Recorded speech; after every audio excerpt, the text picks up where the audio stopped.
सुप्रभात छात्रों। हम गजल के जो अंग है तो गजल के अंगों के बारे में चर्चा कर रही थी। पहले लेक्चर में हमने काफिया, मतला, इसके बारे में, रदीफ के बारे में चर्चा कर दी है। अब हम मतला के बारे में चर्चा करेंगे। मतला जो है वह गजल का पहला शेर माना जाता है, या गजल के पहले शेर को मतला कहा जाता है। इन दो पंक्तियों में रदीफ और काफिया होता है, जबकि अन्य शेरों की दूसरी पंक्ति में यह विशेषता पाई जाती है। जैसे उदाहरण के तौर पर, इश्क वही जो तारा बनकर पलकों पर थर्राता है, दर्द वही जो मीठे मीठे गीतों में ढल जाता है।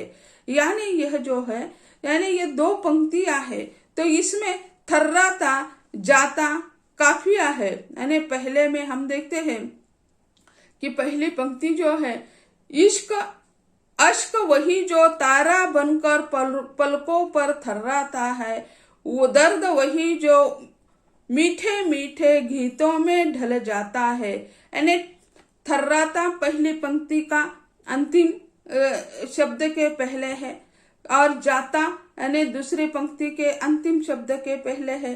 तो ऐसे जो है ये रदीफ का प्रयोग इसमें दिखाई जाता है, जिसे दोनों पंक्तियों में तुक मिल जाता है, अतः यह शेर गजल का मतला कहा जाता है।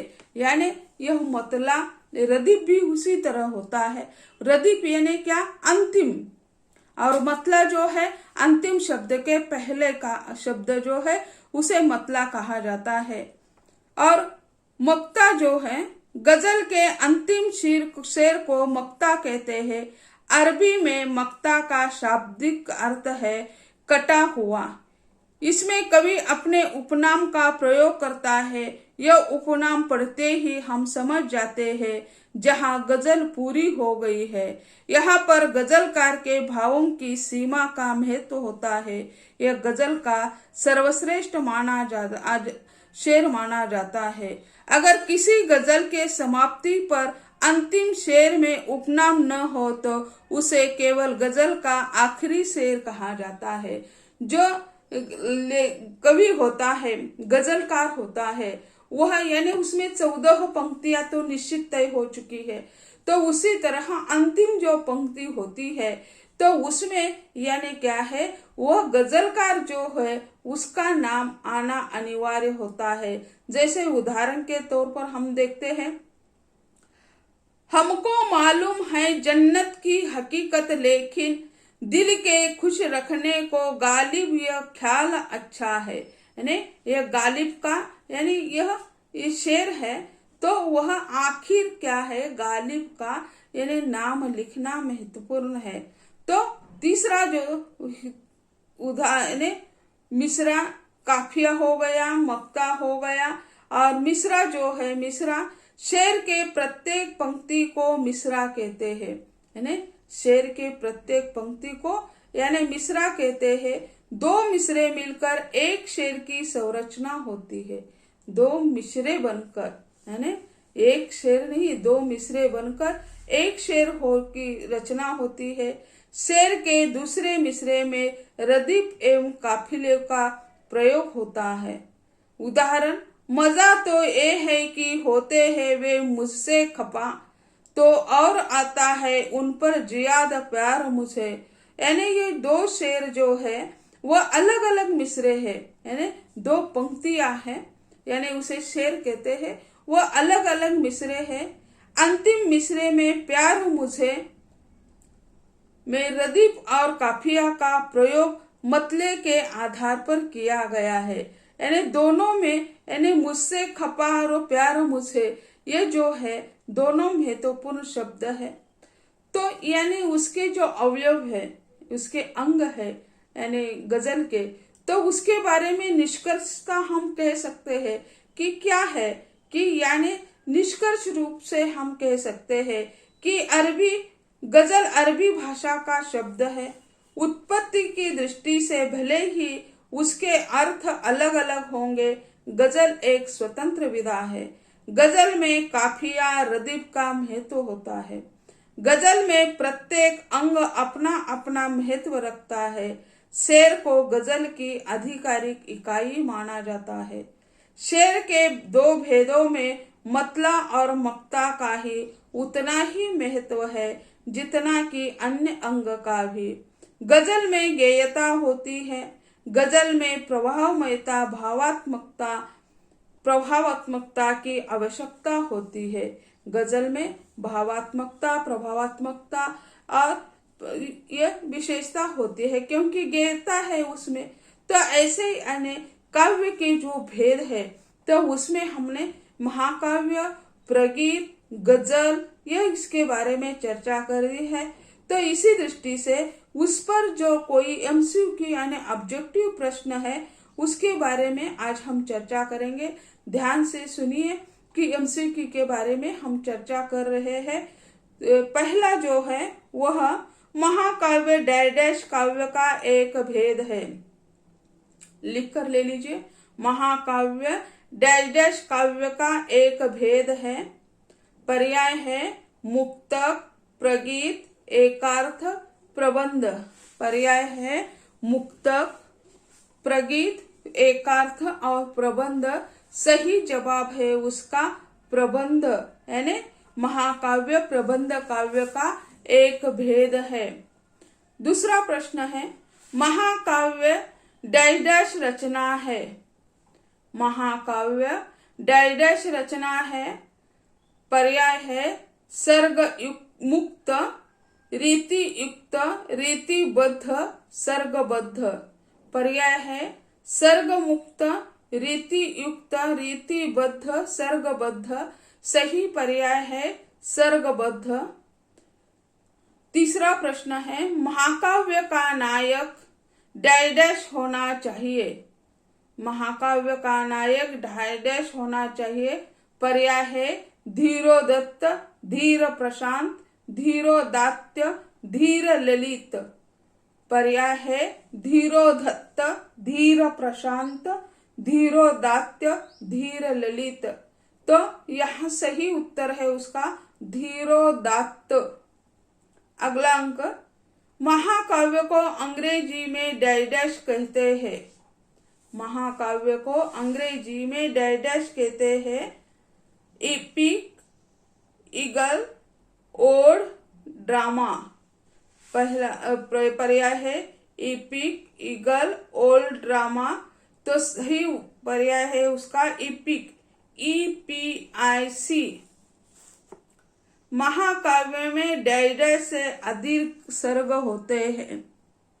महाकाव्य में डैश से अधिक सर्ग होते हैं। पर्याय है 7, 8, 10, 20।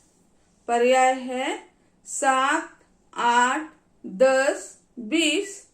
सही पर्याय है 8। अगला अंक महाकाव्य में डैश का प्रकाशन होता है। महाकाव्य में डैश का प्रकाशन होता है। पर्याय है लघुता, अलंकारिकता, अपूर्णता, महानता। पर्याय है लघुता, अलंकारिकता, अपूर्णता, महानता। सही पर्याय है महानता। अगला अंक महाकाव्य में प्रतिनायक के डैश का चित्रण होता है। महाकाव्य में प्रतिनायक के डैश का चित्रण होता है। पर्याय है विजय, पराजय, कोमलता, धीरोदात्तता। पर्याय है विजय, पराजय, कोमलता, धीरोदात्तता। सही पर्याय है पराजय। अगला प्रश्न आचार्य भामोह ने डैश ग्रंथ में महाकाव्य विषयक चिंतन प्रस्तुत किया है। आचार्य भामोह ने डैश ग्रंथ में महाकाव्य विषयक चिंतन प्रस्तुत किया है। पर्याय है काव्यदर्श, काव्यालंकार, काव्यालंकार सूत्र, काव्य दर्पण। पर्याय है काव्यादर्श, काव्यालंकार, काव्यालंकार सूत्र और काव्य दर्पण। सही पर्याय है काव्यालंकार। अगला प्रश्न महाकाव्य का उद्देश्य डैश डैश होता है। महाकाव्य का उद्देश्य डैश डैश होता है। पर्याय है लघु, विस्तृत, महान, सीमित। पर्याय है लघु, विस्तृत, महान, सीमित। सही पर्याय है महान। अगला 10वां अंक। आचार्य दंडी ने डैश डैश ग्रंथ में महाकाव्य विषयक चिंतन किया है। आचार्य दंडी ने डैश डैश ग्रंथ में महाकाव्य विषयक चिंतन किया है। पर्याय है काव्यालंकार सूत्र। अगला काव्यालंकार। अगला पर्याय है काव्य शोभा, काव्य दर्श। पर्याय है काव्यालंकार सूत्र, काव्यालंकार, काव्य शोभा, काव्य दर्श। तो सही पर्याय है काव्य दर्श। आचार्य विश्वनाथ के काव्य ग्रंथ का नाम डैश डैश है। आचार्य विश्वनाथ के काव्य ग्रंथ का नाम डैश डैश है। पर्याय है समर्पण, साहित्य दर्पण, नाट्य दर्पण, हितोपदेश।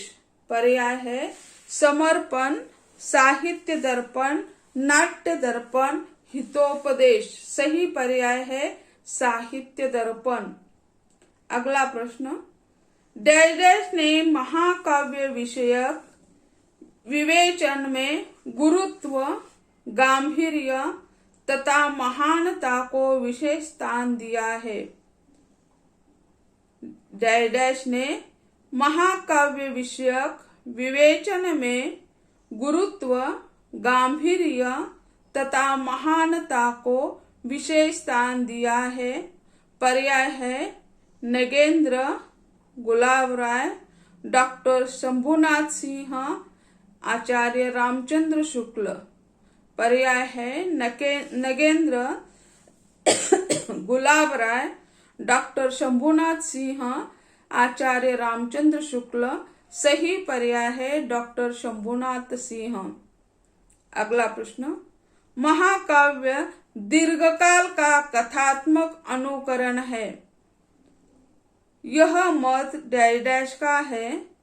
महाकाव्य दीर्घकाल का कथात्मक अनुकरण है। यह मत डैश डैश का है। पर्याय एबर काब्रो, अरस्तु, वॉल्टियर, इलियट।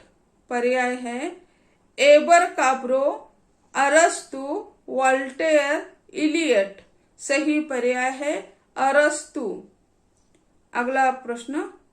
पाश्चात्य दृष्टि में एपिक डैश डैश काव्य है। पाश्चात्य दृष्टि में एपिक डैश डैश काव्य है। पर्याय है छंद युक्त, रस मुक्त, वर्णनात्मक, अलंकार प्रधान। पर्याय है छंद मुक्त, रस युक्त, वर्णनात्मक और अलंकार प्रधान। सही पर्याय है वर्णनात्मक। सही पर्याय है वर्णनात्मक। अगला प्रश्न है। आचार्य विश्वनाथ के अनुसार धर्म, अर्थ, काम और डैश डैश की प्राप्ति महाकाव्य का बृहत उद्देश्य है। आचार्य विश्वनाथ के अनुसार धर्म, अर्थ, काम और डैश डैश की प्राप्ति महाकाव्य का बृहत उद्देश्य है। पर्याय है उसके मोक्ष, ममता, करुणा, संवेदना। पर्याय है मोक्ष, ममता, करुणा, संवेदना। सही पर्याय है मोक्ष। अगला प्रश्न। एवर कोमरे के अनुसार महाकाव्य के डैश डैश भेद है। एवर कोमरे के अनुसार महाकाव्य के डैश डैश भेद है। पर्याय है 5, 2, 3, 4। पर्याय है 5, 2, 3, 4। सही पर्याय है 2। अगला अंक, प्रगीत को अंग्रेजी में डैश डैश कहा जाता है। प्रगीत को अंग्रेजी में डैश डैश कहा जाता है। पर्याय है poetics, sonnet, lyric, ode. Poetics, sonnet, lyric, ode. तो सही पर्याय है लिरिक, LYRIC, LYRIC। तो छात्रों, आज हम यही कहते हैं। अगले बचे हुए जो MCQ है उसके बारे में हम अगले लेक्चर में चर्चा करेंगे। तो आज यही कहते हैं। धन्यवाद।